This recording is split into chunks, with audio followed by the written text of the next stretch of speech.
네, 오늘장 미리 보기 시간인데요. 오늘은 신한금융투자 PWM 여의도센터의 최경균 PB팀장과 함께하도록 하겠습니다. 안녕하십니까? 네, 안녕하십니까. 최영균입니다. 예. 자, 먼저 어제장부터 잠깐 분석을 해보도록 하겠습니다. 사실 어제는 이슈도 참 많았고요. 그러다 보니까 장중에 방향성 잡기도 참 쉽지 않았었는데 어떻게 분석하셨는지 궁금합니다. 네, 어제 시장 굉장히 이제 혼조세를 보인 그런 하루였습니다. 어제 시장은 이제 간단히 기간 매도세 지속에 국내 증시 약세 마감을 한 그런 하루였는데요.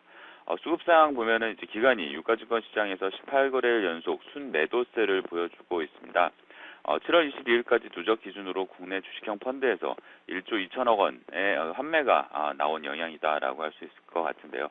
기간을 제외한 모든 투자 주체는 순매수세를 기록을 하고 있습니다. 업종별로 보면은 운수 장비, 철강, 금속 업종이 강세를 보였고요.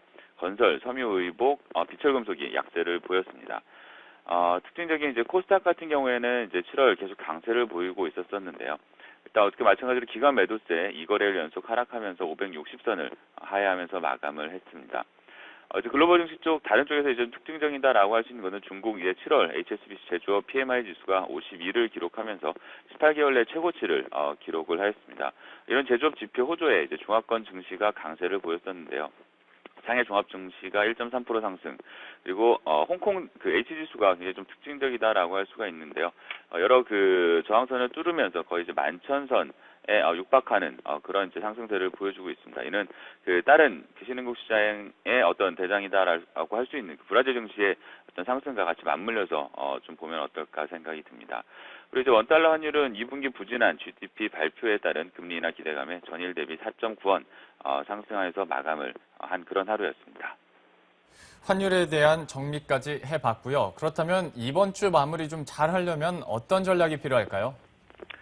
네, 오늘 장 같은 경우에 이제 뭐 전일 그 미국 증시와 어떤 유사한 흐름이 보여지지 않을까 생각이 드는데요. 일단 두 가지가 그 세력이 경합하는 그런 하루가 될 것 같습니다. 단기 숨고르기냐, 혹은 추가 상승 여력이냐, 두 가지가 경합하는 그런 보합권 장세를 계속해서 전일과 유사한 그런 흐름이 이어지지 않을까 생각이 드는데요. 일단 단기 숨고르기의 어떤 그 재료로서는 어저께 최경환 장관의 이기 경제팀이죠. 어제 경제정책 방안을 발표를 했는데요. 기존 이제 여러 가지 기대감이 보통 한 2주일 정도 지속이 된다라고 했을 때 기대감이 선 반영해서 상승 모멘텀 강화보다는 재료 노출로 인식을 하는 그런 쪽 흐름이 더 이어지지 않을까 생각이 듭니다. 미국 증시 같은 경우도 어저께 이제 단기 관망세의 가능성을 이제 좀 보여주었었는데요.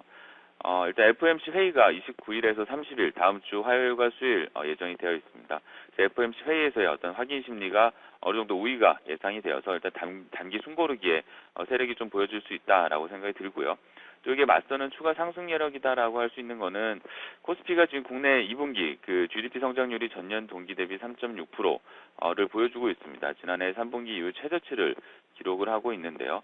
이는 한국은행의 금리 인하 명분을 강화해서 전체적으로는 내부 모멘텀이 소진되지 않고 어떤 그 코스피의 추가 상승의 진행형으로 보여줄 수 있다라고 생각이 들면서 어제 중국의 여러 가지 그 제조업 지수가 예상치를 상회하면서 계속 선진국과 이머징 그 국가 간의 경기의 갭이 축소가 되고 있다라고 보여줄 수 있습니다. 이는 이제 외국인의 그 매수의 행보의 어떤 지속과 같이 연결을 지을 수가 있을 것 같은데요. 지금 코스피 지수와 외국인 현선물 누적 순매수 차트를 한번 저희가 볼 수가 있을 것 같은데요. 이걸 차트를 한번 보시면은 현물 기준으로 외국인 순매수 누적이 사상 최고치를 경신해 가고 있습니다. 이는 그 2014년 7월 23일 기준으로 33조 6천억을 보이던 외국인 순매수가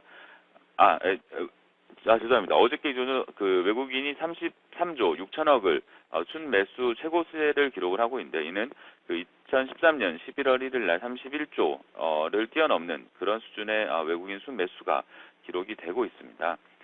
그래서 결론적으로는 숨 고르기 이후에 어떤 박스권 상단 2050포인트를 돌파를 할 수 있는 그런 시도를 열어둔 대응이 필요하지 않나 생각이 들고요. 관심주로는 경기 관련 대형주 쪽에 계속해서 관심을 가지시면 어떨까 생각이 듭니다. 이어서 그 전략을 간단히 두 종목 정도만 말씀을 드리면요.